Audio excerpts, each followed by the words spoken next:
in like the local county fair. And so, one day he waits for the first bell to ring, and he starts waltzing out the front door, and the principal's there, and he's like, "Where the hell are you going?" He's like, "Well, according to this law that was put in the books in 1870, I'm entering the pig contest. See ya." Yeah, well, I mean, all of my kids, they get, welcome to Talk with Thunder People. I'm host Eric. I'm here with an array of individuals. All my kids get the lesson about you should, I try to tell them, I'm sure none of them ever have, I want to tell them to tell their teacher, remember, you're keeping me here against my will. You really should be asking yourself some questions about your own behavior here. So, lay off with the bossy shit, huh? I'm sure none of them ever actually execute it, but that would be but I try to convey to them. I like shit like that a lot. So much random, like, rules and authority in schools. It's just so pointless. Zachary has left. Okay, well, look. Let's do one more here and then call it a night. Anybody have any topics they'd like to talk about?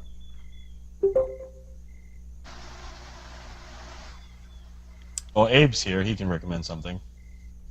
Abe, what do you want to talk about? You got a suggestion? Abe's offline. Okay, well, let's continue talking sort of social justice and policy type stuff. But let's talk about the actual practical considerations of legalization of substances that currently are scheduled. Because libertarians or some such types will say, oh, we just legalize all drugs. A lot of other people will say, well, that's not a very good idea. Do we really want to have crack next to the gum at 7-Eleven? What are your guys' thoughts about... I'm sure there's probably not anybody here who's pro-drug war, but what are your thoughts about the actual realities of trying to peel back criminalization and how that might play out in the free market and stuff like that? One of my legalize. Legalize. One of my favorite, or at least decriminalize. One of my favorite TED Talks is Jonah Hari, Everything We Know About Addiction is Wrong. And I know it's probably overly cited, but Portugal, about 15 years ago, decriminalized all drugs. And so they moved drug offenses from the Department of Justice to Department of Health. And so now, if you're ever caught with a personal use amount of anything, it could be marijuana, it could be crack cocaine, heroin, what have you, they send you to the health department. And the health department says you should do X, Y, and Z. And I think they also have like trucks or vans that drive around with not nicotine patches, but basically the equivalent to wean people off certain substances.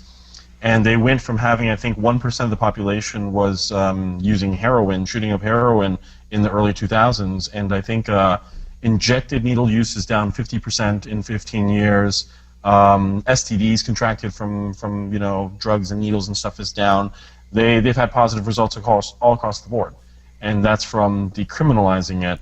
What I think is bad about our country's stance on drugs, what's it called? One, it's obviously the terrible overcrowding of prisons, racist element to it. I think it's funny, like we had that story come out very recently about that Nixon aide saying, oh yeah, the whole war on drugs, war on crime, that's just Nixon trying to suppress the blacks. And that story came out, and everyone I don't really hear anyone talking about it, right? And so what's that? There's a lot of truth to that.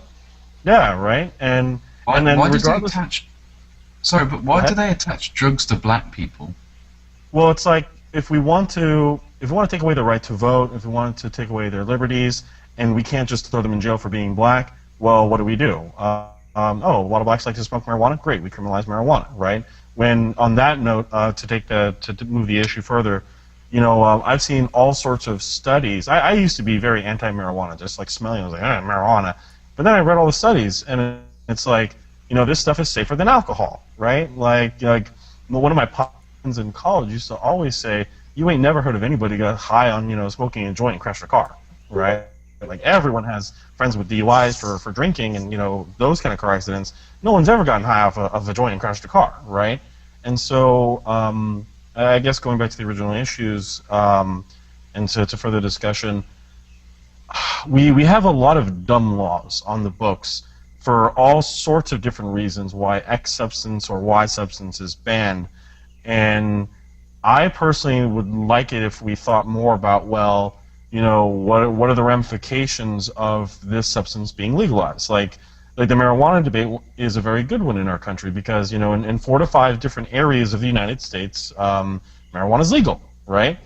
And so if it's legal in these states, and people are just using it recreationally, just like I'm drinking a can of beer right now, then what's the problem in the other states, right? Like we're not actually looking at like the consequences of what these things do, where we just have these like old archaic, this is bad because it's a drug, all right?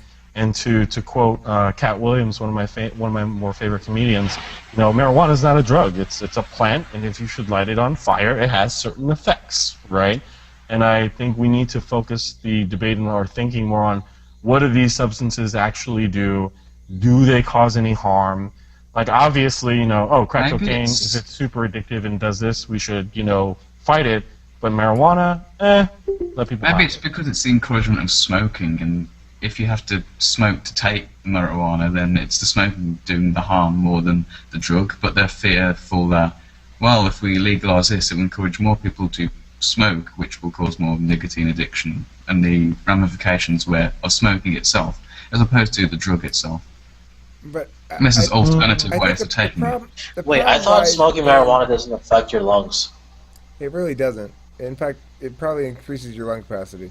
But regardless of that, to me, answering those kind of questions is, again, conceding framework. The problem is we have laws that can be successfully arbitrarily applied. If the cops only enforced some robberies, people would throw a fit. Hey, I called you a little while ago and said there are armed men outside of my house in ski masks, carrying bags that say, put stolen goods inside here on the outside of them. They're clearly here to rob me. And you said, oh, what race are you? And I said, black. And they said, oh, well, we're not going to come help you with your robbery. Then, well, people would throw a fit, right? But if I choose not to, if I'm a cop and I choose not to give Eric a ticket because he looked like he's going to be trouble, he's got a beard, and so I think maybe a libertarian. I don't want to. He's driving super crazy enough that I'm actually going to pull him over. But even though he's driving super crazy, I'm going to begin that conversation with, "You're not getting a ticket today, sir." It can be applied arbitrarily. Who's going to complain? You can't let that guy go. He rolled that stop sign. No one's going to say that, right? Because no one is actually, you're not achieving justice for anybody when you enforce those crimes. So they can be enforced arbitrarily. Any crime that doesn't punish something that's actually causing harm to somebody is not seeking justice for anybody when you enforce that crime. And so as a consequence, it can only be used to turn human beings into the thing that gets processed into money in the criminal justice system. And isn't a lot of it also tied to the pharmaceutical industries that lobby to ban drugs? Like one example, I'm a sports nut, and I think this is a very valid example.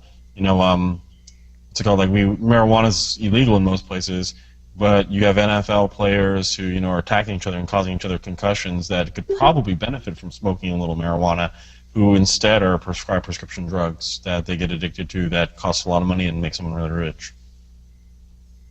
So I'm sure there's money and business interests at stake too. Basically medicating marijuana. Yeah. I don't like the scheduling of prescription drugs either particularly. I understand why some drugs like antibiotics, there's a genuine public health need to limit access to those because they have We don't want the a germs stronger. historical impact upon the species to which they are responsive by genetically modifying the species itself of the virus or whatever. So, in that grounds, I can understand why you might want to limit access to those. But I want to be able to go there and say, yeah, I'm getting my my doctor told me to get, I don't know, like codeine or something. Not that I would ever want to get that, but if I did, if I had actual pain or something and I wanted to get codeine, I don't want to have to go. All they're doing by making me get a prescription is increasing my cost by that much and my hassle by that much. They're not. It's not actually a gatekeeper to prevent me from getting whatever I wanted to get. If I really want to get something, I'll go talk my way into it. Now, as a consequence, they've got this system that's set up such that articulate people are excused from many rules. That I don't seems know what you're unfair. talking about, Eric. Huh? I don't know what you're talking about, Eric. Yeah, right. You know, yeah. And it's not just about being articulate. It's also a certain amount of assertiveness and or smarminess. Like there's different ways to get around the rules, but and some of it can be like appealing to their better nature. Some of it can be appealing to their fear. Some of it can be, any number of things. But at the end of the day, they don't need to process you through if you're trouble because you didn't actually do anything wrong. There's nobody clamoring for justice.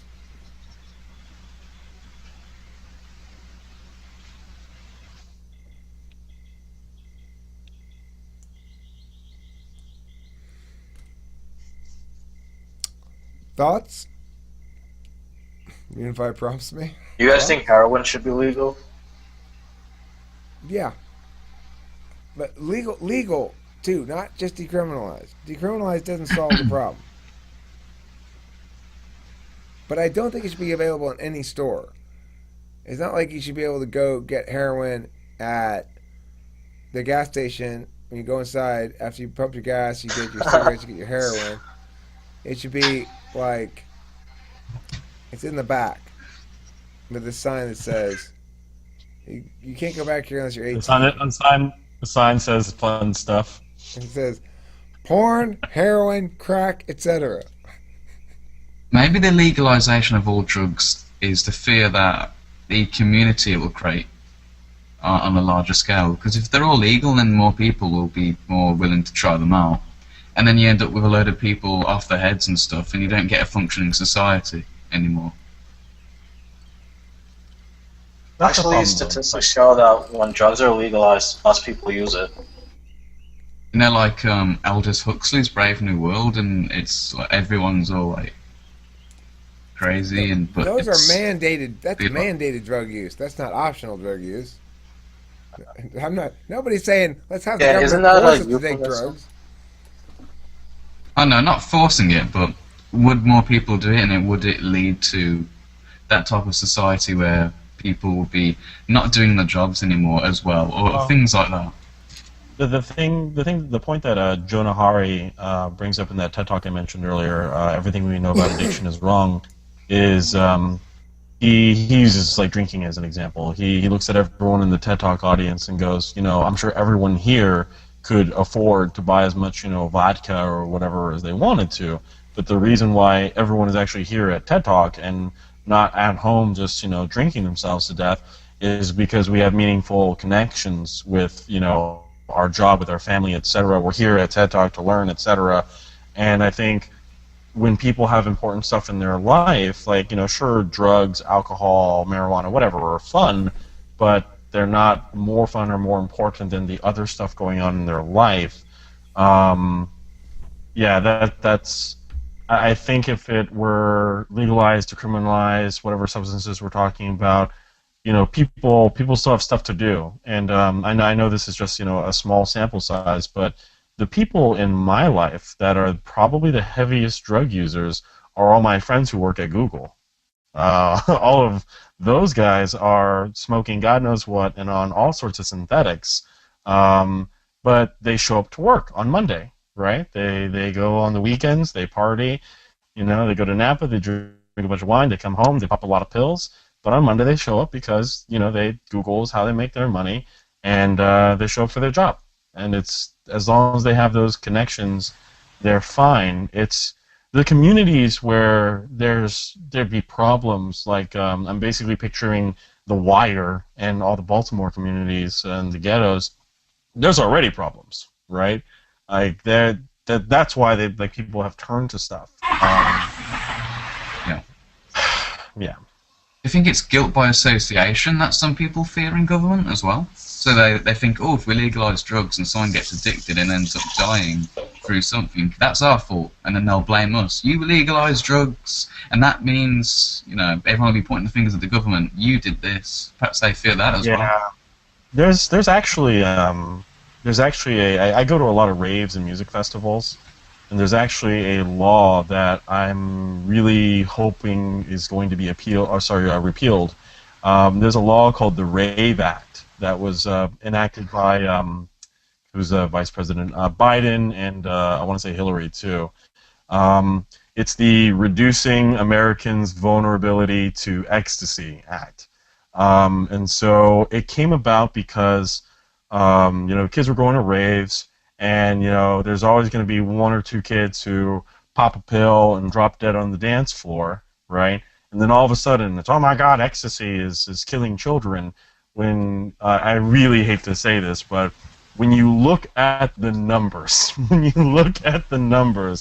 it's way less deadly than any other thing, right? So, for instance,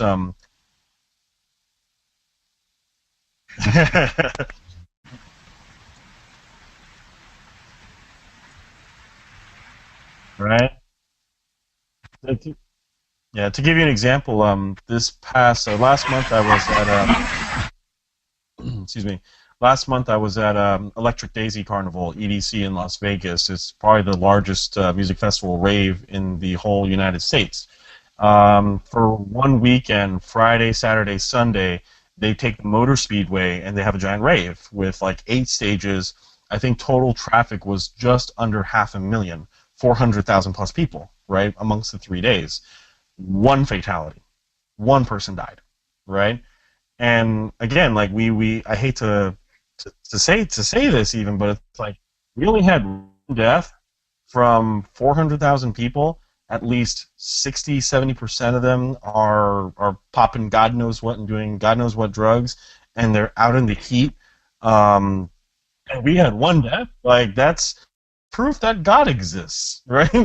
there's some sort of angel or higher power watching over people, but all it takes is that one death. And funny enough, EDC used to call Los Angeles home. For the first couple of years of its existence, that event took place in Los Angeles, but because one year a 16-year-old snuck into the event, there's always a bunch of underage kids who sneak into these things, a 16-year-old snuck in and did some ecstasy and died, right? And because of that one fatality, now we have to move the event to Las Vegas. And what's funny too is like we never think about the the negative externalities that sometimes like our laws cause, right? And so for those of you who are unfamiliar with ecstasy as a club drug, ecstasy in and of itself, my understanding is it just releases serotonin, a chemical that makes you happy, right? And medically, the dangers of it is not the serotonin being released, but people then will dance a lot, and the two things that kill you basically are hypothermia and dehydration. Like people dance all night. Yeah, a lot of variables. They dance all night. They get really hot. They don't take a break, and they drop dead, right? Because their body heats up. And so it's funny, like because of one death in Los Angeles, we now move this event to Las Vegas so that they can host it in the Motor Speedway in the desert. And I went there last year, and it was 115 degrees out there, and surprisingly only 1 or 2 deaths because of all the terrible variables that you've caused. And I just, like I said, I think it's funny that we don't we don't analyze those externalities. And actually, to wrap up the Rave Act that I mentioned, that law, the Rave Act, um, here's what the law says, or here's what it does. It says that if you are the host of a music festival or rave event or whatever, or the venue operator, and it is found that you provided an environment conducive to people, taking ecstasy and doing drugs, then you can be fined very, very heavily, and basically you're done, you're bankrupt, right? So that's what the law says.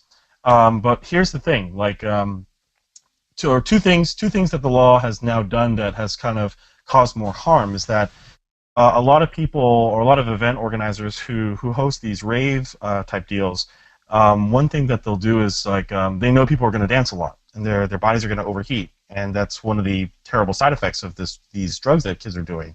And so what they'll do is they'll provide what's called a chill out room, a room that's air conditioned like crazy, that people who have danced too long can then go to and just sit in and rest, right?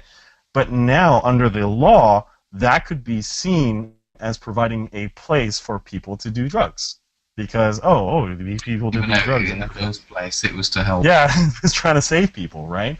And so that's one thing. And then two, there's this really awesome, and this shows you sort of difference in policy between some European countries and our country. There's this really awesome nonprofit that I like. They're called Dance Safe, and what this nonprofit will do is they'll show up to your event, and they will bring drug test kits with them.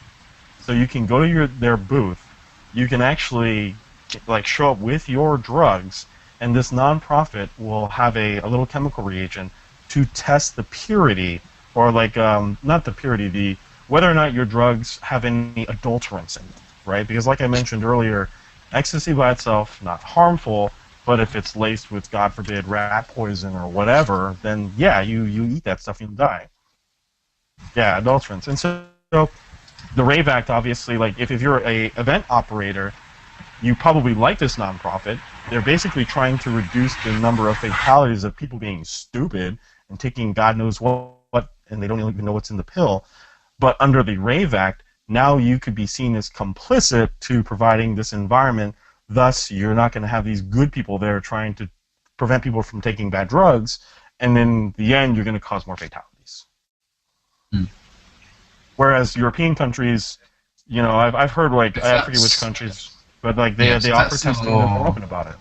So that's the law the government came up with. Then obviously that's why they don't do the whole legalization thing, because then they'll be subject to that themselves if things ever did get out of hand, even if it was just 1 or 2 deaths. Yeah, that's all it takes.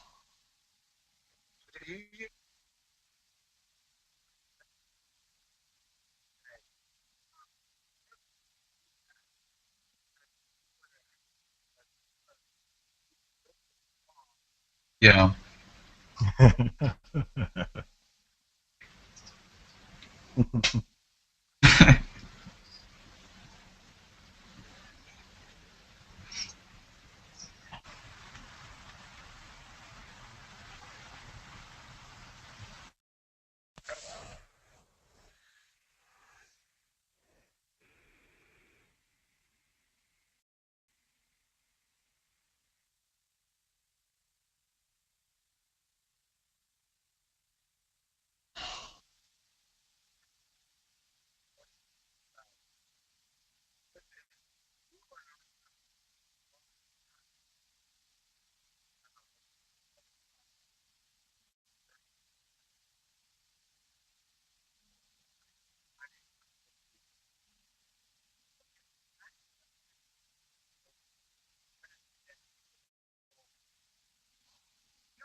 Yep.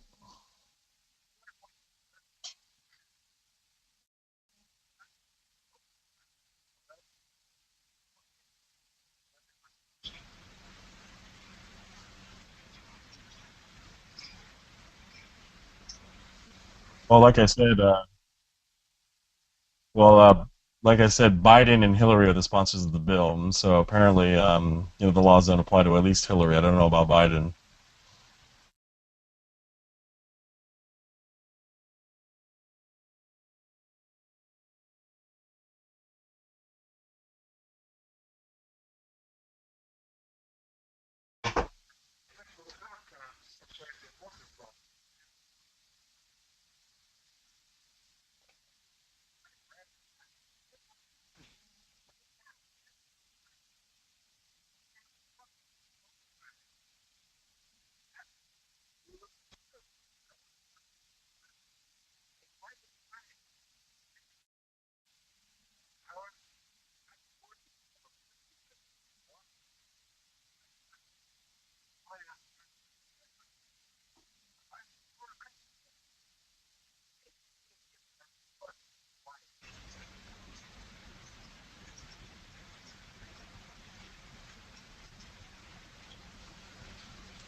So what you're telling me, Eric, is I have to. So what you're telling me, Eric, is I have to take you to a music festival so you can run into this situation. You set for life.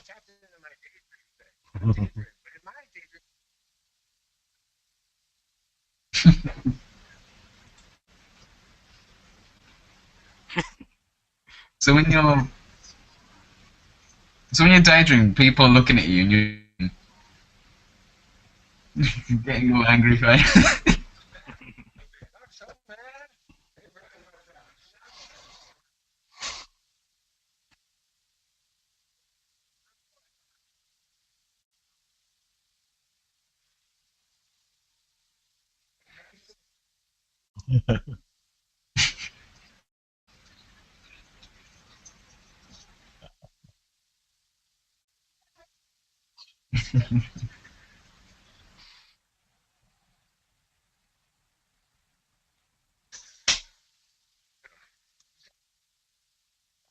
Uh, Going back to the bigger issue, or one of the bigger issues too, and I think Centric, you mentioned the whole smoking thing.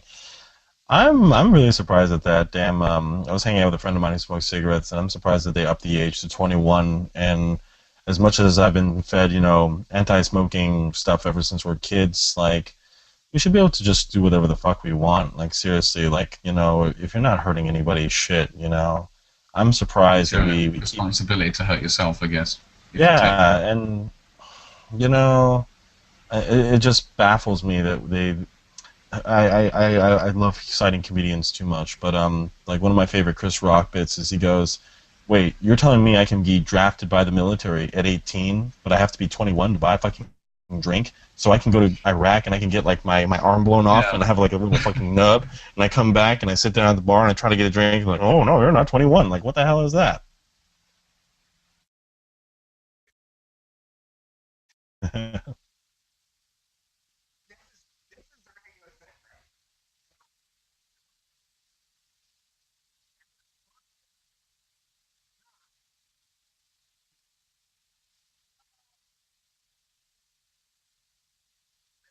Right.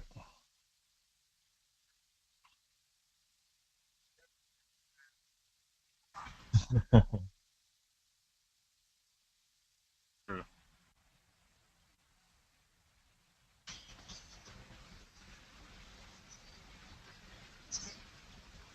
Here's a special military sticker, all right.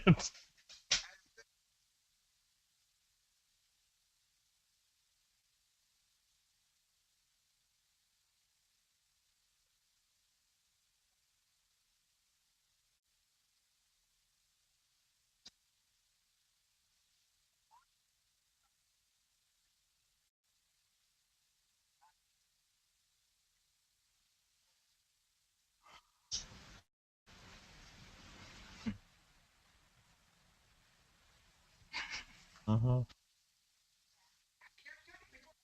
Yeah.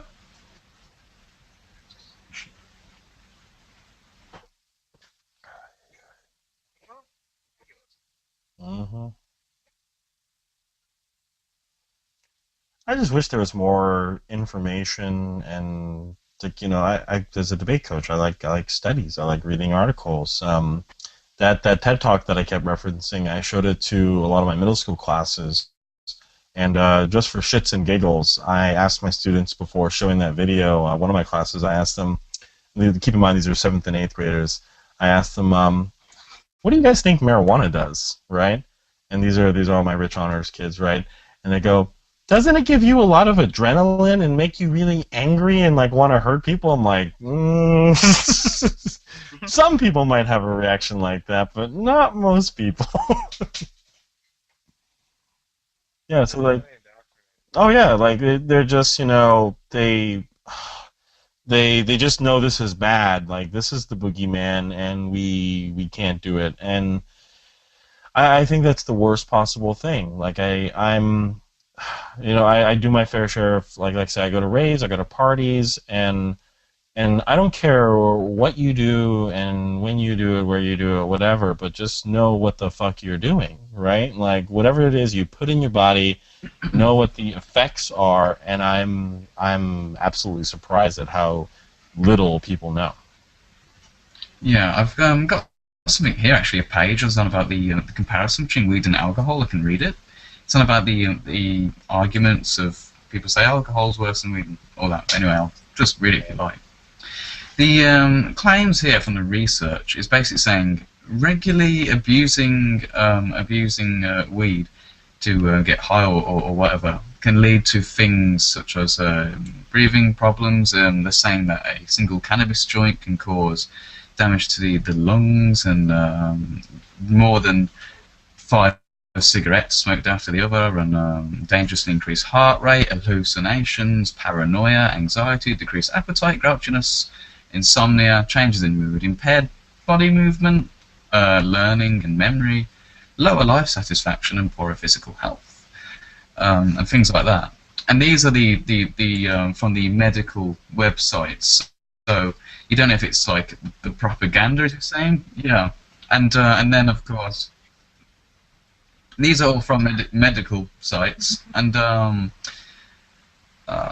where is that? Beer is satisfying, refreshing. Buy one now for America. Drink Yeah. Budweiser. So of course, then there's the argument that comes up, but alcohol is fine, and they're saying that the effects of marijuana in like one take is all that, and it's bad where the one usage of alcohol isn't.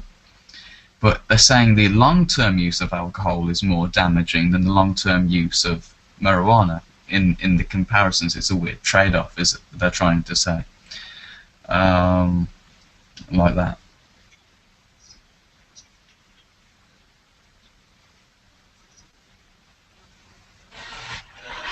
You wouldn't be an ENTP.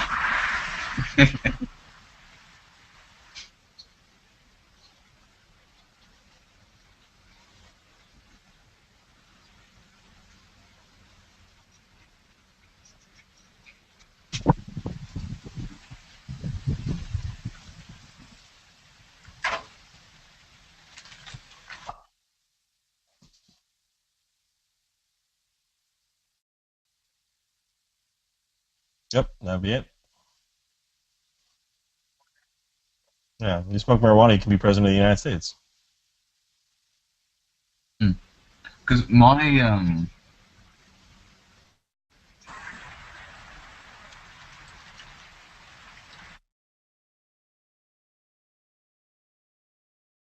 from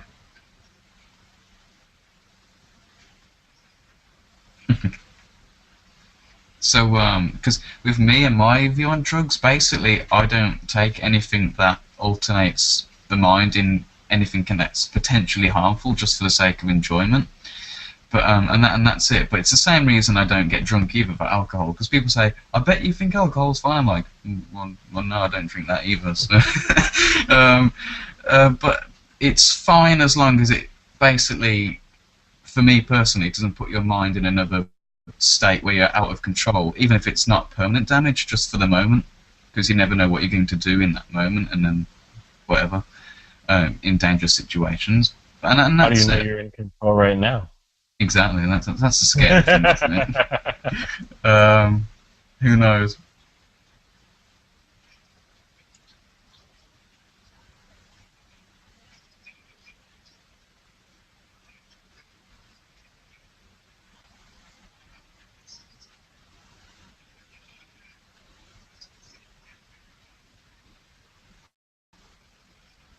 Guilty.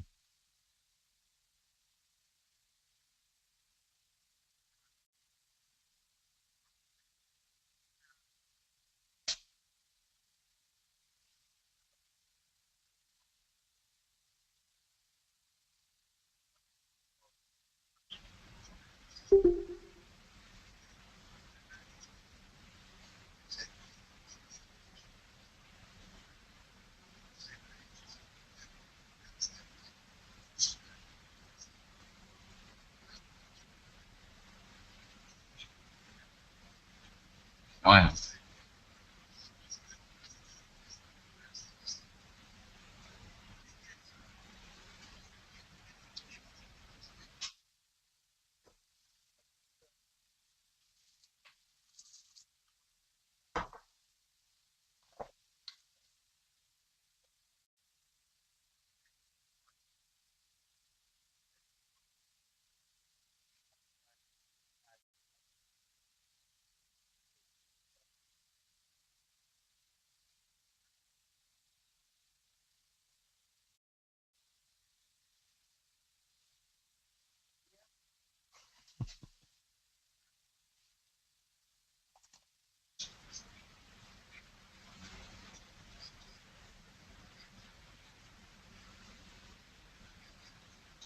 Yeah.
Hmm. Well, statistics. Statistics are always weird. Statistics are always dodgy though. It's like here, a bit of a different subject, but jobs, for example, saying unemployment rates have gone down. But the way they record unemployment rates is how many people are signing on for benefits. And they can say there is less people signing on for benefits, and that's a good thing. But what they don't tell you is how many people they're taking benefits off of and how many of those people actually don't have a job. But they say in their statistics, unemployment rate is down. So you can't even trust statistics like that either, because they're not telling you the in-depth details of why those statistics have changed.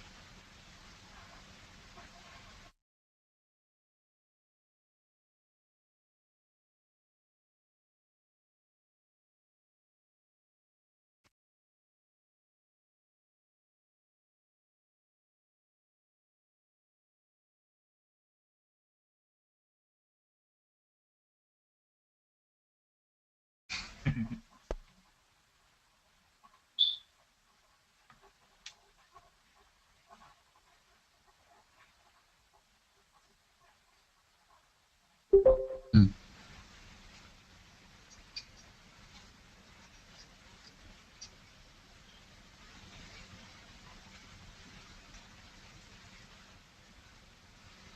True.